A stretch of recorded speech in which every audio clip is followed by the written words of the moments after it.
Good morning. Good morning. It's so good to see everyone.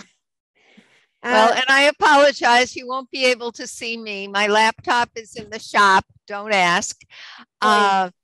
It's having a transplant. Well, nice. And I don't have a camera on my desktop, but I wanted to see all of you more than I could on my phone. So, well, Gloria, I'm glad you know what I look like. I'm glad you could make it. And it's just, isn't technology a wonderful thing? A complete transplant and facelift, and it'll be all back to normal. All right, so I need everyone's help today again with any of the technology as we move forward. But I wanted to welcome you all to Ghost Story by Pik Shuen Fung. I was so inspired by this book. My brain was just blah, blah, it was making sparks everywhere. And I thought, wouldn't it be interesting to do a writing workshop based on books? And the reason why I went there was because I couldn't help but go through the book and think about, well, wouldn't this be interesting to write about? Or wouldn't this be interesting to talk about? And in my other life, I also do writing workshops. So I guess at some point my brain was just going to all flop into one big pile. And so this is what ends up happening to me creatively. If you are interested in doing a writing workshop based on prompts that we find in books, let me know. We'll see where it goes. Otherwise, don't worry about it, because clearly we all need to invent a few extra days in the week in order to get done that we need to do. But life is short, so I like just throwing stuff at the wall and see what sticks. Welcome to our discussion about Ghost Story. Ghost Forest. And I'm going to go ahead and get started. I have a PowerPoint, hopefully, to share. So just stand by and I'll go ahead and I'll pull that up.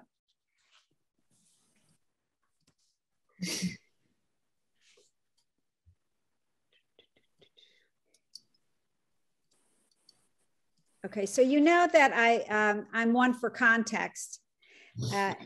And if you've come to our book clubs before, you probably know very well, I quote one of my many therapists, I have a stable, that I tend to globalize things, contextualize, which helps me, put my problems in perspective. So I'm doing the same thing now with our book. I wanted to give you a perspective on Ghost Force so we could see where Hong Kong is and where Vancouver is. And it's an 11-hour flight. And you can get it now for a lot cheaper than it's saying right here on the map that I hijacked from Google Maps.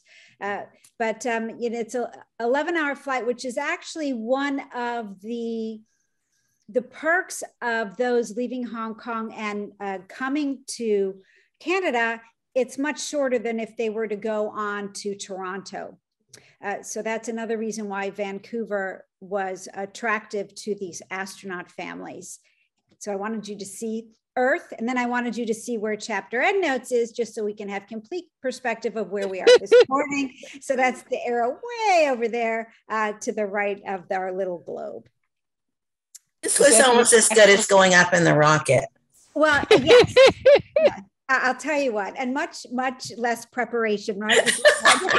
Throw your rear end in front of a computer somewhere and show up. So, it's very convenient what we do here. So now I'll just go right into, I went to all these Chinese websites. So again, I'm a little worried about my search history. If I do end up getting subpoenaed for anything, I may call on you for character witnesses, and maybe Jackie can help me out too, because a lot of these Chinese websites that I went to had a very interesting perspective and how they talked about when the UK ceded rule of Hong Kong and gave it over to China. This particular image here is from a review of a play that was done a few years ago. It came out in 2017, and it was it was a well-made play. It was a play. It was a combination of 3 acts. And then one of the acts was Astronaut Family. And it was part of a trilogy of acts called A Floating Family. I had not heard of astronaut families or the term at all before delving into this book. But this is part of the culture of people who lived in Hong Kong. So much so that here we have a play that was, let's see, the handover was in 97. Here is a play that comes out in 2017. It has become a part of their culture. And hopefully now we will see it as a clue on Jeopardy. And we'll all know the answer. So astronaut families, the term was coined in 1999 in a publication called Flexible Citizenship, the Cultural Logics of Transnationality. Other sources say that the Hong Kong media invented this term astronaut family or astronaut father, which means flying here, flying there. There's a lot of meaning behind this term. Clearly, we know an astronaut is someone who flies through space. In this case, it's a man living without his wife or his family unit. And it's defined that, you know, some family member has to go abroad, has to leave the country for work or for business. The first astronaut families were from Hong Kong and Taiwan. Where did they go? Australia, Canada, New Zealand, and the US. The Chinese websites that I visited also said that they migrated abroad to work under contracts, settle down, send the family home, and promote foreign business and open international markets in key economic areas. We in the West may not look at astronaut families or this great migration in that way. On July 1st in 1997, you know, the UK ceded control of Hong Kong to the Chinese government, which ended 156 years of British rule. So I tried to imagine, if I happen to be here in Florida, if I can imagine that my state was handed back to the Spanish or to the UK, and what would that feel like? How would I feel? And probably at this point in time, I think it'd be something maybe worth exploring because I like the idea of a siesta. I think that's wonderful. I love Spanish food. And I also love the Vicar of Dibley and BBC and Endeavour and Downton Abbey. So maybe I would do very well going back to home rule. But in this case, it was a threat of communism. And it was quite scary. And we can see how it's still playing out today. So during the 1980s and 90s, there was the substantial migration. More than 1 million people left Hong Kong strategically. This was planned out. It wasn't like what we saw in Afghanistan or in other places where people are, as we know very well in history, people are trying to get out desperately and may not have much of a strategy. This was very well thought out, this emigration. And about 250,000 people moved to Canada, many of them settling in Vancouver. Today, 1 in 5 Vancouverites are of Chinese descent. So that's very interesting to think about.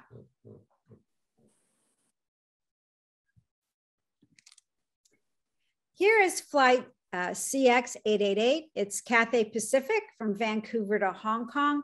Why do I put this, why do I show this with you? Well, 2 reasons. Like I said, this is how most people came over. They weren't coming over on boats. Clearly, they weren't walking, taking trains, etc. So a lot of this was done through the air.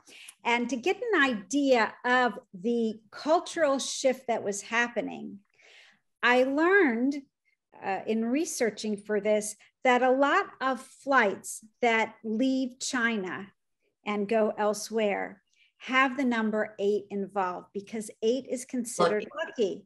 So we look at this flight number and this is like triple lucky. So this is flight 888. So I thought, really, is this really true? So then I found out that if you're going to take KLM from Hong Kong to Amsterdam, you'll be on flight KL 888. If you're going to take United, Beijing to San Francisco, UA 888. This is a great example of culture and traditions moving from one place to another. For those of you who are fortunate enough to have traveled abroad, maybe you've even been on some of these flights. I don't know, but just thought that'd be an interesting tidbit to share. Here's some interesting examples on the screen of how the Eastern traditions have become such a great part of Vancouverian life. The image on the left is of the shopping mall. And at first glance, you might think, oh, it looks so beautiful. Perhaps it's decorated for Christmas with all the bright red, etc. But actually they're celebrating the Chinese New Year right there at the mall. And the image on your right is of a supermarket that is written in, has their logo in both Chinese and English. So with the migration of one population to another, obviously you're going to know, just like in any country, people have to adjust, and that's not always easy. I found this article about the lasting effects of this migration that is still happening today. In 2019, here is an image from a paper in, I believe it's in Vancouver, yes, the Star. Here's an image of the author. She's one of the little kids and her family when they first came over during that great migration from Hong Kong to Vancouver. There is a word for it in Chinese, but I'm afraid I'm going to botch it, so I'm not going to try it. And in this article, this author, this journalist talks about trying to find a home, an apartment, or a condo in Vancouver. And she was yelled at by someone while she was walking down the street, or she was driving her car, and I think she was asking for directions. She rolled down the window and asked someone somewhere for directions, and they told her, take your Porsche and go back to China, you. Yeah. She was not driving a Porsche, but the idea was that this whole demographic moves from point A to B. They bring with them their skills, their resources, their tradition, their education, and a gentrification happens. People start being priced out of communities. In construction, there's a new type of house being built called monster homes. So people are moving in to quiet communities with smaller homes and then building monstrosities next to these smaller houses that people that have lived there forever can't afford to live there. You walk down the street and you see signage, it's all in Chinese, and well, I don't speak Chinese. You know, these are all familiar tropes that we all know about today. But I just wanted to show you it's happening in Canada as well. It's still happening today. And this is the context in which our author brings Ghost Forest to us. And here she is. Our author is not only an author, but you may have guessed she is an artist as well. In researching the effects that this migration had on families, a Vancouver-based geographer, David Lay, refers to it as, quote, the tyranny of distance and the peculiarities of place. That was very interesting. Just like in the book, remember, we're dealing with a novel, but our author says, and I quote, as I got older, I kept moving and moving from Vancouver to Providence to London to New York, because whenever I started to feel attached to a place or to people, I wanted subconsciously to make sure I would be the first to leave. Mm. That was interesting. Okay. So like the protagonist in our book, Pik Shuen Fung grew up in Vancouver with her mother and sister. Her dad worked in Hong Kong, and as we know, reuniting only occasionally with the family. When she grew up, she never thought this was anything out of the ordinary. Quote, our author says it was just so common. It wasn't even a notable circumstances because, like so many of my closest friends, I never met their fathers. About the moving back and forth, she says, in my family, we never really talked about it. But since the book came out, she says, I've had a chance to talk to other folks. And I think a lot of times it's easier to focus on what was gained through our immigration. In my family, in my own personal experience, we didn't talk about the difficulties or the emotional aspects of it. I think that was one reason why I was really drawn to writing this book, unquote. And I know some of you joining us today can truly relate to what she has to say.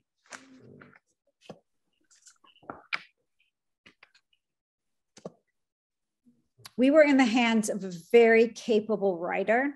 She has received fellowships and residencies from the American Writers Workshop and other workshop organizations. This is her debut novel, and I believe now it's also being published in Italy. So what is the story about? We have a slim but compelling meditation on history, absence, and regret. I also feel there's a lot that has to do with forgiveness. It reflects our complex migration experience, and specifically the Hong Kong so-called astronaut families. Our protagonist, as we said, barely knows her father except going on school vacations, etc., vacations from school. Her mother says most people decided, right, to return, a lot of people, I should say, decided to return to go back. And the mother says in the book that this term was called low, but of course her father chooses not to do that, and we'll discuss why shortly. The book we read is not a memoir, even though you feel, and I'm interested to those who listen to the book, if you feel like it's really her talking. I don't even know, maybe she does narrate it, I don't know. Yes, she does. She does? Okay. So, but this is what she says about the book. In the beginning, it was definitely inspired by my own experience, but I wasn't interested in writing a book to say that this is what happened to me. I wanted to write a book that felt like a space a reader could enter. I wanted there to be this feeling of spaciousness and expansiveness where readers could bring their own memories, their own emotions, and draw their own connections while reading the book, instead of reading about the narrator's interiority. The book is comprised of a series of vignettes. Lots are infused with angst of separation, longing, guilt, etc. There are moments of levity, and we have a timeline that jumps back and forth. We have stories from the protagonist, stories from the grandmother, and from the mother as well. It could be classified as auto-fictional, which has become more and more popular over the years. If you were with us last month when we discussed 9 Lives by Dan Baum, we could probably draw some type of correlation between auto-fictional short vignettes and the idea nowadays that we tweet and we email and we post, and these are just very condensed versions of what used to be expressed better, I would say, in a phone call or in a letter. There is also, as you can even see from the cover, an incredibly artistic oeuvre happening throughout the book. And she talks about this, calling it the artist's spirit on page 69 to 71. And I'll just pull out a small quote from that. With a single line, you can paint an ocean. Oh, yes. This is coming from the type of freehand style of painting that our author studied in college called Shi'ai. And I apologize for the mispronunciation. It means, the shi means to write, the yi means meaning. So we are drawing the spirit of the meanings, the spirit of the story. So in painting, there are many types of calligraphy that privilege the spontaneity of the line. So by throwing the ink on the paper, we get to see what happens and move with it. It is almost performance art. Here's a beautiful example of this type of artwork that we see here. And painting can reflect an artist's life experience. We can say about this type of artwork, and you could argue in any type of artwork, that we see inside the soul of the artist when we see what is on the canvas or what is presented before us. So in this book, we are given this sense to breathe visually by how it is spaced out, by the type of font that our author has selected. And of course, we have that beautiful part of the book where the father is in the hospital and he's trying to write. And we see how the author, I don't know how well this is showing up, but how he's writing on the sheet and how it's falling off the page. We are reading, we are experiencing the amalgamation of art and the written word. It's just beautiful. What I will attempt to do for my next trick, I would like you to hear from the author herself. A Simple Life. And I'm going to go ahead and go to the beginning of the book. Of my balcony. Him up. Okay, I said.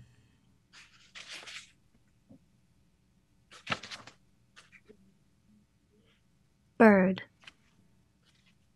21 days after my dad died, a bird perched on the railing of my balcony.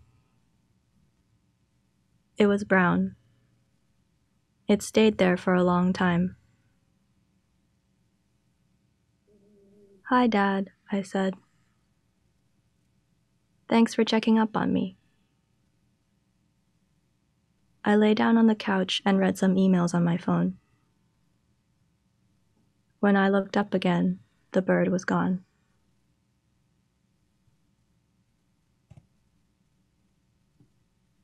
Okay.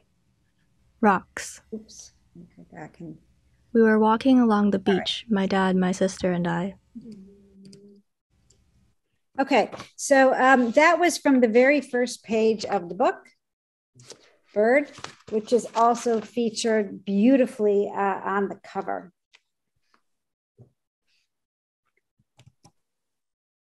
I just have to have my little mouse reappear, which it doesn't seem to want to do. So I'm going to go ahead and see if I can, there it is.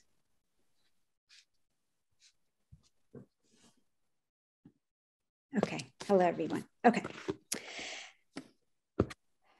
So this book is considered an aesthetic approach to autofictional writing.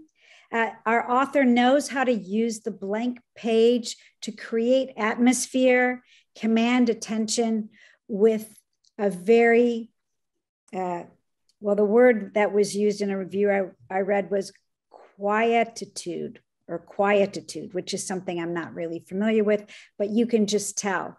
So I'm going to now throw it out to all of you and ask if anyone listened to the book. Did anyone listen to the book? I did. Okay. Cynthia, is she the author? I mean, is she the narrator? Does that Yes. sound? Okay. All right. Very interesting. I think it's so important as we read the book and we discuss the book, is to think about if you heard it and if you read it, how there was so much blank space and how that too tells a story. I love that as being, that was one of the great takeaways for me when I read the book. And I hope you were able to appreciate that too. Would anyone like to tell me what they thought about the book?